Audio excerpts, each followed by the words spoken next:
আমি এক জানাজায় ছিলাম একবার, বাপের জানাজা ছেলে পড়াইতেছিল, কিন্তু আল্লাহু আকবার বলতে পারতেছিল না, কান্নারে কানতে। ছেলে আলেম ছিল, কানতে কানতে কানতে কানতে বাপের জানাজা ছেলে পড়ানো বোঝেন না, আল্লাহু আকবার বলতে পারতেছিল না, কান্নায় ভাঙ্গা পড়তেছিল।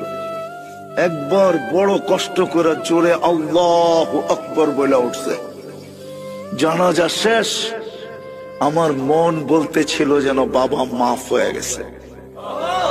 আমি সাথীদেরকে বলতেছিলাম যে আমি জানি না, আমার মন বলে এই বাবাকে আল্লাহ শাস্তি দিবে না। ছেলে আলেম, কলিজার টুকরা নিয়ে গেছে, ঠিক না? বাপ কি কলিজার টুকরা না? মাথার তাজ না? চোখের মণি না? আজকে সমাজে নাও হইতে পারে, কিন্তু একদিন তো